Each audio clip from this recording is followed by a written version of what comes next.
What's up, Matt? Hey, Rick. Welcome back to the podcast. Yeah, round two, right? We shot this on Monday. This is a Wednesday, and had a computer glitch. Technical difficulties. Lost the whole thing, so it's a bit of a redo. Yeah, probably better. It is. You're welcome, everyone. That's right.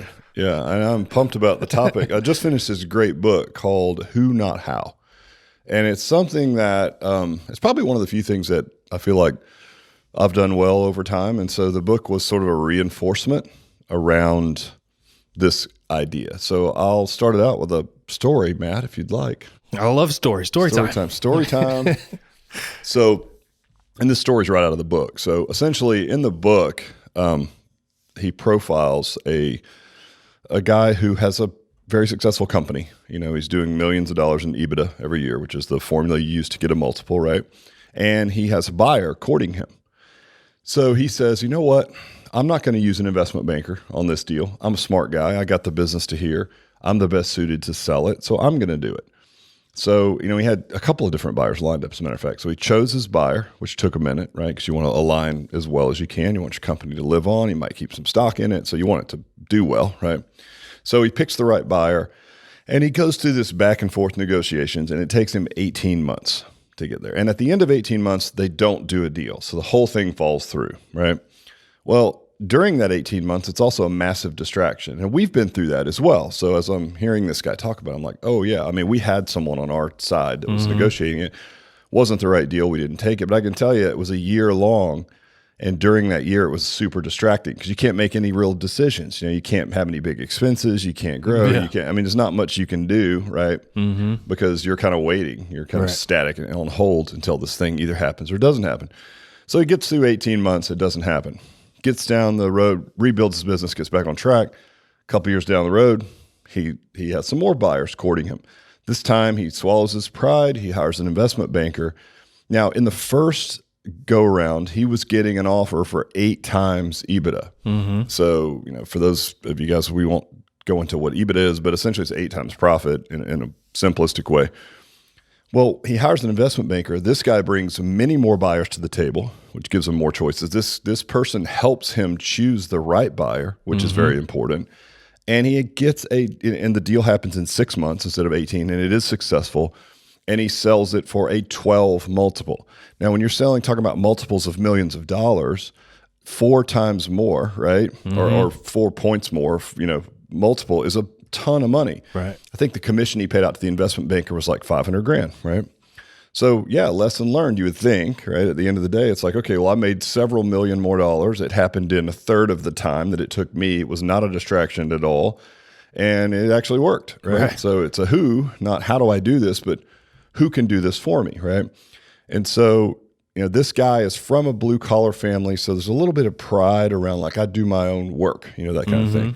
And so he's now semi-retired, still on the board for his old company. And he's at home and his HVAC unit is on the blink. Now this guy has millions of dollars in the bank, right? And so he decides instead of paying $5 to $10,000, whatever that is, to get a new HVAC unit, I've got an idea. I'm going to fix this shit myself because by God, I fix my own stuff, right? And so This is the millionaire. yeah, I mean, but this is important to hear as this goes along. This is a lens and a mindset more so than you know landscaping or HVAC. Yeah. You know what I mean? It's like, and he has the money, and of course, according to the book, if you have the money, you don't have a problem, right? And so he has the money, but no, just based on his lens, and I'll do this myself. He shimmies up on the roof and he's going to figure out some kind of a venting, you know, hack and shortcut to squeeze another year maybe out of his HVAC unit, right? So he goes on the roof. He promptly slips, falls, and cracks his skull open on his own driveway. It's a terrible story. Yeah.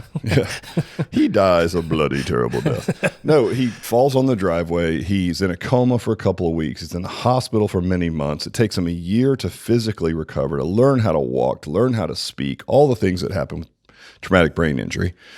And I mean, it's just another example of someone who should be asking, certainly if you have the funds, who, not how, right? And so I think it's probably the most important question that any entrepreneur could be asking themselves is who, not how. No, you know, in our regard, you know, it means like, how are you going to scale your business, right? Yeah. And there's a saying that I've heard. It's like, you should only do what only you can do, which basically means as a leader, as you grow your company, you should only do the things that are in your wheelhouse that you're good at, that give you energy, that only you can do. And everything else you should essentially delegate. And when you go to delegate, you need a who, if you will, right, to accomplish that task. And so it's important that when you, first of all, that you understand that it's okay to do that, right, that you can hire a who. And that should be the first question you ask. But then when you're going to do that, you want to lay out a really clear plan of attack. Objectives, probably a budget, right? Objectives and everything that you need. And you go and you find your who to accomplish that. Now, there's a couple things happen when you find a who. One is you're going to be able to force multiply your efforts, right? Because you're typically going to hire someone who's better at that function than you are. They're happy to do it. It's their wheelhouse. They love it, right? And so you're gonna actually have a better skilled, right, process, if you will, by the people involved, and you're going to have a better outcome. And you're also going to be able to essentially accomplish things that you would never be able to do on your own, right? Whether it's speed, and speed is important in some cases, right? You can't dilly-dally forever. Like think about the 18-month acquisition, right? So there's speed, there's the quality of the work, and there's accountability to it as well. What I mean by that is if you choose a who and you lay out clear objectives, you have to then get busy in your silo of things that you are good at, right? And sort of lead them, if you will, right? Or hold them accountable. I mean, you don't have to micromanage them. That's the worst thing. If you don't hire a who, if you're going to lord over them and tell them how to do their job, right? Hire the who, give them clear objectives, let them go and do their work, get out of their way, right? But in some ways, you're accountable to that who. So think about it through the lens of like a personal training business. So if I hire someone here to do sales and management, right? And I've been through these stages many years ago. So if I hire that person and then I say, listen, it's going to be my job to get out and grow the business and produce leads. It's going to be your job to close those leads and to work on retention. There's some accountability in that for both of us, right? So now that I'm leveled out of that position, I'm literally accountable to go out and like find leads. And that's my function right now, right? And my new manager / director of training's job would be to sell said leads and to plug the dike for retention, right? And so those are the real reasons that you do it, is it gives you can work in only the areas that you're most skilled in. Again, do only what only you can do. And it gives you accountability. So it forces you in a lot of ways to do relevant, meaningful work because you're hiring people to do the other things and they need you to be doing your job. Whatever, even if it's one or two things. Those things are super important, should be. And that forces you then to be accountable to all those other positions. Well, it sounds like you're saying you need to be more growth-minded than cost-minded. And I imagine a lot of people get stuck in the cost-minded, pinching pennies, going to do it myself. And then they just kind of get stuck, right? You nailed it, man. You nailed it 100%. So if you're a cost-minded person hiring in that scenario, so hiring that manager, that director, you look at them as a direct cost, right? But if that person is better at that function than you, right, or at least as good, and you can then go out and multiply leads, and you have someone sitting in that seat that's going to convert just as many leads as you did, maybe even more because they're happy to be doing it, and you're probably looking to vacate those positions and grow over time, ideally in a growth mindset, then you have to look at the people that you hire, your who's. They're not a cost. They're an investment. And an investment is something that gives a return, right? I mean, there's examples in the book of a guy with a software company. He's out of the UK, and he hires a new sales manager at 120 pounds a year, right? 120K a year, right? And so he's thinking, if you were cost-minded, you would think, I don't want to hire that person. It's going to cost me blank. But if you hired the person, you gave them clear objectives, and then you got out of their way and let them do their job, the end result of that in this particular case was like 1.7 million pounds of increased sales the next year for a cost, if you will, of 120. So your people that work with you, whether they're outsourced or whether they're true employees of the business or whatever, those are investments. And if you're growth-minded, you look at those as an investment, not as a cost. Because if it's a hard cost and you're that small-minded and you just do it all yourself, you're never going to, it's really changing your lens maybe on your entire life, because we can even talk about how this works personally for people as well. Yeah. Right. Before we do the personal, I mean, we've kind of talked the business. How about, I mean, this is right in our wheelhouse, say coaches or trainers who want to level up themselves and want to have their own business. And I've seen this many times. I've talked to people where they want to open their own business, but then they're like, oh, well, I have to learn how to do this. I have to learn how to do this. I learned how to do this. We are actually the perfect solution to that, right? Yeah, I mean, the reason that we have a licensing business and now a full-on franchise is because we are the quintessential who for someone that wants to go and enter the fitness space and open a business. A franchise is a who, right? Now, the who is important and the objectives are important. If you make sure that person aligns with you and they're good on your team and that they understand the who process as well, right? That a franchise, certainly the way that we're set up now and the way that we're doing it for fitness professionals, certainly for that smaller, the stronger one or the one pod model, we are the who. So you're sitting in this seat. You want to do something more than you've ever done. You can either plod and fiddle fart around and do it on your own, which is going to take forever, and your chances of failure are much higher. Your chances of taking the wrong fork in the road, right? Making a wrong decision here or there, which could be catastrophic in small business, are exponentially higher if you don't have a roadmap from someone who's already been there before. Yep. So a franchise certainly is the way to say, look, this is the path, this is the way. All these other skills that you're going to have to acquire and learn over time, they're already done for you in a box. So stay in your wheelhouse, do what you do, train your folks, create an amazing atmosphere, get out and market, beat that drum, stand on the soapbox, talk about health and wellness, software, tech, marketing, done for you in a box, right? Yeah. So that's probably the best example, Matt, that you brought up of a who. Same thing when we had licensing, right? And it always baffled me when I would talk to someone and they're like, they just have this need to want to create it on their own. I'm like, that is this, I don't understand. Maybe it's an entrepreneurial disease. I don't understand it. It's the dumbest way to think. And no one that's achieved a lot thinks that way. I mean, how many times have we run into these high-level executives who have a personal assistant, right? Like you're trying to book an appointment, you don't even get to talk to them, right? Well, it's not because they're pompous or they don't have time for you. Well, they really don't have time for you, but what I see is they're smart. They find a who that can do a function that is a waste of their time that they don't want to do, right? Everybody does it. Everybody does it. Right. Yet when you're trying to look to someone who's accomplished something that you haven't, right? But you're still in that mindset, well, that's going to cost me a lot of money. Like, I don't want to buy a franchise. Like, why would I pay that? I can just open my own. Well, good luck. It's way harder than you think. And it's just not smart. It's not the growth mindset. It is a limited cost-based mindset. Yeah, and even if you could do it, it's not that it can't be done. You'd probably take a much longer time, like we talked about earlier, and time is a valuable asset. Yeah, and if your goal is just to prove it to yourself that your cockamamie ideas can work out in the real world, fine, but just be realistic. If your goal is to succeed and to win, and not to take all the credit, which, by the way, is a really common trait for any good leader, is they just want to win. They don't care who gets the credit. Grab something that's already existing, right? That's already been proven concept, and operationalize it. That's all. It's the biggest who in the world, right? So, and who's work both ways. So sometimes when we talk about who's from an employment standpoint, like I need to hire a who, right? You can look at it as like, well, I've got these sort of minions or these step and fetch it folks that are going to work for me and I just need them to do these functions, right? And it feels sort of top heavy. But you got to think about the who is the veritable win-win, right? So we'll look at it through employment as an example. So if I want to hire a coach that's new to the industry, I'm going to teach them what they need to know about training, and then they're going to cover a difficult shift for me, like evening hours or whatever, right? I am their who, right? Because I'm giving them an opportunity. I'm giving them an education. I'm telling them that they're going to learn business acumen, and they may have a bigger opportunity to work on the franchise side or maybe get their own gym at some point in the franchise. So they're my who to fill my gap, but at the same time, I'm also their who.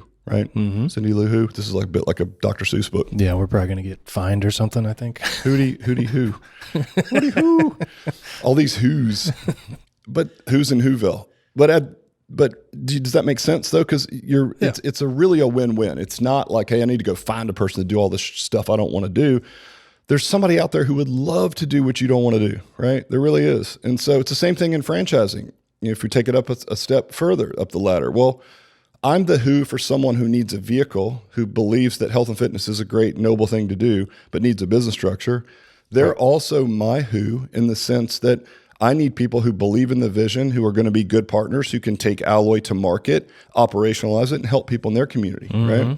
So it's true partnership. So it is, when you look at a who and a who, it's really a win-win all the way around. I mean, we're in the quintessential win-win situation in terms of what we do. I mean, we're here to help clients, right? I mean, that's, they get better, we do better, right? I mean, it sounds so corny, but we've got trademark. Looks good that we're going to get the trademark for Stronger Together. Back when Hillary used it for her campaign, kind of diluted it a little bit, and a lot of people in fitness use it now, which for at least for now, but they probably won't be able to since we got first use. Just heads up out there if you're using it. Your time is limited. Come up with something else. But Stronger Together really means just that. It is the who, right? Mm-hmm. I'm your you who. You who. Yeah. With a little rum. I'm your who. You're my who. Hooty who. God. I know I'm losing it. It's only in the morning. There's nothing in this cup, but straight up caffeine. I guarantee you that. But is this making sense though? And this is what a winner asks, is who, not how. That's the only way I would say it. Like, I don't know anybody in my life or that I've met that's not super successful that doesn't ask who. We did as you know, Matt, you were intimately involved in this. We had a 5-year agreement with another big fitness franchise, right? Mm-hmm. Well, they had already tried the how a couple times on their own. It didn't work, right? So they found a who, which was us, right? And to them, we were the who that could fill this gap on building personal training systems, right? And it went from never sticking to having 1,800 gyms just in that brand alone, running a white labeled version of what we built for them. So we filled the gap for their who. They filled the gap for our who, right? They allowed us to scale. They allowed us to take a peek under the covers of franchising. They allowed us to understand how big structures like that work and how they work well. They do a great job of it. So every situation is a give and give, right? Mm-hmm. It works that way. But I think if you're looking to grow and to start a new process or to do anything different in your business, the first question you ask should be who. Not, it always drives me crazy when I talk to a coach and they are learning Facebook marketing or Facebook advertising. I'm like, ugh. And I know these individuals. So I'm like, that's not for you, believe me. And they'll dig in and they'll spend months and months and months and months learning how to do it. Or they're writing code on their website, or they're doing. And if I'm honest, what I really see, just because I've been doing it for a long time, is they're hiding from the accountability that comes with who. Does that make sense? Yeah. So, yeah, I'm going to learn to code and build a website because I'd much rather stay holed up in my office than get out and do the really hard work that I know that an owner should be doing. And that way I can go find a who to do this. But if I find a who to do these functions that I'm learning, air quotes, on my own, it forces me to be accountable to them and to the rest of the people on my team. And that forces me to get out into the front of, out in front of this thing, right, to be a leader and to spearhead this thing that I'm trying to build, right? Mm-hmm. So in a lot of ways, if you tell me that you're busy and you're doing a bunch of hows, I'm going to call you out and say that it's more than likely because you're scared to hire who's and get out in front of it and do what a real leader's supposed to do, right? Because it exposes you. Mm-hmm. There's accountability. It's scary. It's easier to stay small and feel busy by staying in the weeds, right? Than it is to get out in front of it and try to grow a business and figure out that you're not that good at it. And like, we're all that way. We talk about imposter syndrome. It's just part of the process. Yep. But if you never do it, you're always going to stay small. You're going to use cost-minded, decision making to kind of keep you small. And in some ways, psychologically, perhaps you're just hiding from the reality of what it takes to be a leader. I mean, I know guys, I can tell you right now that, they're like laying turf in their gym or they're painting something it's like, why are you doing that? If you could go out and multiply your business growth 10x by just doing what good leaders and business owners do, you could then turn and pay someone easily to remodel your gym, remodel a bathroom, lay some turf, right? Mm-hmm. I mean, I don't know. I feel like this is something that I've learned over time and I've gotten better at. And certainly it's come with more money, but there's these sticking points where you have to choose a who and then go scale, choose a who and go scale. And if you look at it as an investment and not an expense, you'll think of it as, well, I'm going to hire this person and yes, it's going to cost me this, but I'm not cost minded.